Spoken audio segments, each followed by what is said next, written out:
রাষ্ট্রদূত বিক্রম মিস্ত্রি বাংলাদেশ এবং ভারতের মধ্যকার ফরেন অ্যাফেয়ার্স কনসালটেশনস এর জন্য একদিনের সফর আজ সকালে বাংলাদেশে এসেছেন। আজ আমি এবং ভারতের পররাষ্ট্র সচিব রাষ্ট্রদূত বিক্রম মিস্ত্রি দুদেশের মধ্যে অনুষ্ঠিত ফরেন অ্যাফেয়ার্স কনসালটেশনসে নিজ নিজ দেশের প্রতিনিধি দলের নেতৃত্ব দিয়েছি। এফএসির আলোচনার পর ভারতের পররাষ্ট্র সচিব মাননীয় প্রধান উপদেষ্টার সাথে তার কার্যালয়ে সৌজন্য সাক্ষাৎ করেছেন। ভারতের সাথে আমাদের বিদ্যমান সম্পর্ককে এগিয়ে নেওয়ার ব্যাপারে তিনি তার আশাবাদ ব্যক্ত করেন। তিনি দুদেশের মধ্যে বিদ্যমান পারস্পরিক দ্বিপাক্ষিক সম্পর্কের নানা দিক নিয়ে আলোচনা করেন। মাননীয় প্রধান উপদেষ্টার সাথে সাক্ষাতের আগে ভারতের পররাষ্ট্র সচিব মাননীয় পররাষ্ট্র উপদেষ্টার সাথেও সৌজন্য সাক্ষাৎ করেন। আমি এফওসিতে ভারতের পররাষ্ট্র সচিবের সাথে যেসব বিষয় নিয়ে কথাবার্তা বলেছি সেগুলো আপনাদের সামনে উপস্থাপন করছি। আপনারা জানেন যে ভারত আমাদের নিকটতম প্রতিবেশী, ভারতের সঙ্গে আমাদের সম্পর্ক ঐতিহাসিক। এই প্রেক্ষিতে কনসালটেশনসে উভয় প্রতিনিধি দল বাংলাদেশ এবং ভারতের মধ্যে বিদ্যমান যে সম্পর্ক সেই সম্পর্ককে সামনের দিকে আরো এগিয়ে নিয়ে যাওয়ার ব্যাপারে একমত হয়েছে। কনসালটেশনসে দুই দেশের পারস্পরিক স্বার্থ সংশ্লিষ্ট বিভিন্ন বিষয় নিয়ে ফ্রি ফ্র্যাঙ্ক অ্যান্ড ক্যান্ডিড তথা খোলা মনে আলোচনা হয়েছে। আমরা বলেছি বাংলাদেশের সবচেয়ে নিকটবর্তী প্রতিবেশী দেশ হিসেবে ভারতের নিকট আমরা আমাদের দুদেশের মধ্যে বিদ্যমান সকল অনিষ্পন্ন বিষয়সমূহের দ্রুততম সময়ের মধ্যে নিষ্পত্তির জন্য ভারতের সহযোগিতা কামনা করি এবং এই লক্ষ্যে আমরা একযোগে কাজ করার বিষয়ে গুরুত্ব আরোপ করেছি। আমি দুই দেশের সাধারণ জনগণের ভেতরে আস্থা ও বিশ্বাস বিনির্মাণের গুরুত্বের উপরে জোর দিয়েছি এবং এক্ষেত্রে বাংলাদেশ সম্পর্কে নেতিবাচক প্রচারণা রোধে ভারতের সক্রিয় ভূমিকা আশা করেছি।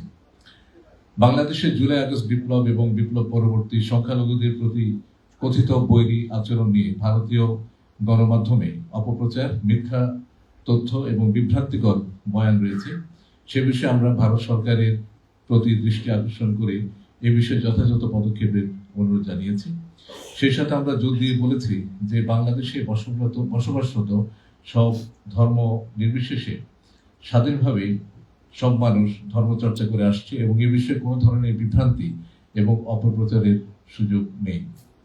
এ বিষয়ে বাংলাদেশ সরকার সরেজমিন অবস্থা দেখার ও পর্যবেক্ষণ করার জন্য বিদেশি সাংবাদিকদেরও আহ্বান জানিয়েছেন। সেই সাথে আমরা এও বলেছি যে এটি আমাদের অভ্যন্তরীণ বিষয় এবং আমাদের অভ্যন্তরীণ বিষয়ে অন্য দেশের মন্তব্য সমীচীন নয়।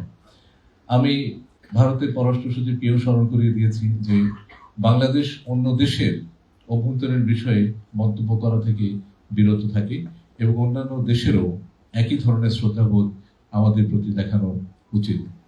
আপনারা অবগত রয়েছেন যে সীমান্ত হত্যা শূন্যে নামিয়ে আনা আমাদের অগ্রাধিকার। আমরা বিশ্বাস করি প্রতিটি জীবন মূল্যবান, one life is too many. এই লক্ষ্যে ভারত সরকারকে দৃশ্যমান কার্যকরী পদক্ষেপ গ্রহণ করতে আমরা অনুরোধ করেছি। তাছাড়া আন্তঃসীমান্ত অপরাধ, মাদক পাচার সহ অন্যান্য অপরাধমূলক কার্যক্রম নির্মূলে ভারতের সহযোগিতা সহ সীমান্ত সংশ্লিষ্ট বিভিন্ন দীর্ঘমেয়াদী সমস্যার সমাধানে ভারত সরকারকে অনুরোধ জানিয়েছে। আজকের আলোচনায় আন্তঃনদী বিষয়সমূহ গুরুত্ব পেয়েছে। আমি তিস্তা নদীর পানি চুক্তি সম্পন্ন করার প্রয়োজনীয়তার উপর জোর দিই। গঙ্গা পানি চুক্তির মেয়াদ 2026 সালে উত্তীর্ণ হয়ে যাবে। সে প্রেক্ষিতে তা নবায়নের প্রক্রিয়া শুরু করার উপরও আমরা গুরুত্ব দিয়েছি। এছাড়াও আরো যে কয়টি আন্তঃসীমান্ত নদীর পানি বন্টন সংক্রান্ত চুক্তি দুই পক্ষের মধ্যে আলোচনাধীন সেসব সম্পন্ন করার জন্য বিশেষ জোর দিই। বন্যা পূর্বাভাস, উপাত্ত কিংবা ডেটা আদান প্রদান সহ বন্যা প্রতিরোধে ভারতের সার্বিক সহযোগিতা কামনা করি এবং এ বিষয়ে একটি উচ্চ পর্যায়ের মেকানিজম গঠন করার বিষয়েও আলোচনা করি। ভারত আমাদের অন্যতম বৃহত্তম বাণিজ্যিক অংশীদার। ভারতের সাথে আমাদের দ্বিপাক্ষিক বাণিজ্য বৃদ্ধির জন্য বিদ্যমান ট্যারিফ, প্যারাট্যারিফের মতো বাধাসমূহ দূর করার উপায়ের উপর আমরা গুরুত্ব আরোপ করেছি। আমরা ভারত থেকে আমাদের নিত্য প্রয়োজনীয় পণ্যের নিরবচ্ছিন্ন সরবরাহ নিশ্চিত করতে প্রয়োজনীয় উদ্যোগের গ্রহণেরও অনুরোধ করেছি। আপনারা জানেন যে বর্তমানে ভারতের সাথে জ্বালানি এবং বিদ্যুৎ খাতে আমাদের পারস্পরিক সহযোগিতা ক্রমাগত বৃদ্ধি পাচ্ছে। আমরা ভারত থেকে বর্তমানে প্রায় 2656 মেগাওয়াট বিদ্যুৎ আমদানি করছি।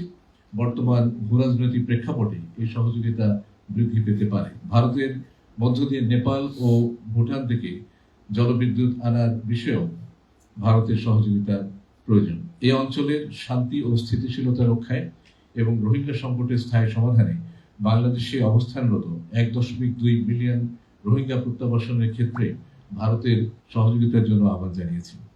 প্রতি বছর পর্যটন এবং চিকিৎসা উপলক্ষে উল্লেখযোগ্য সংখ্যক বাংলাদেশি ভারত সফর করে।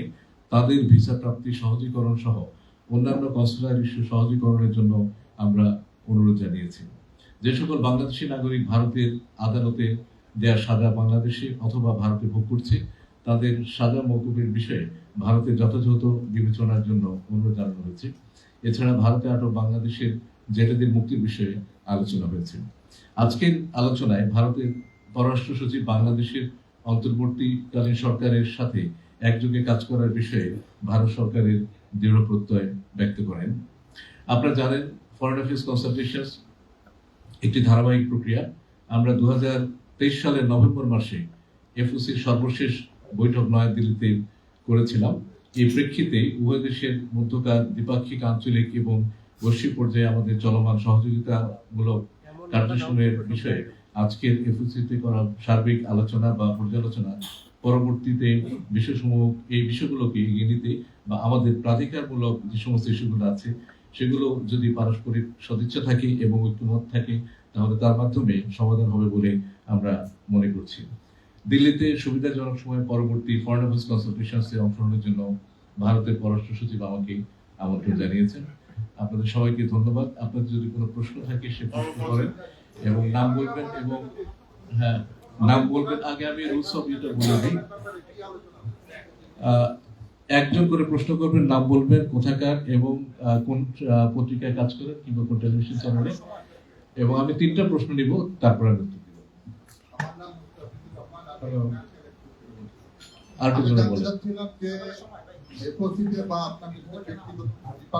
আলোচনায় সাবেক প্রধানমন্ত্রী শেখ হাসিনাকে ফিরিয়ে আনার ব্যাপারে কি আলোচনা হয়েছে? মাননীয় সচিব, আপনার বাম পাশে। আপনি যেটা বলেছেন যে ভারতীয় প্রচার মাধ্যম বা সামাজিক যোগাযোগ মাধ্যমে বাংলাদেশের অভ্যন্তরীণ বিষয় নিয়ে, সংখ্যালঘুদের নিরাপত্তা নিয়ে মিথ্যে বয়ান, অপপ্রচার এগুলো হয়েছে, এবং আমরা ব্যর্থহীনভাবে বলেছি এবং এটু মনে করিয়ে দিয়েছি বাংলাদেশ অন্যের বিষয়ে নাক গলায় না। তো আমরা চাইবো যে ভারতে যেন আমাদের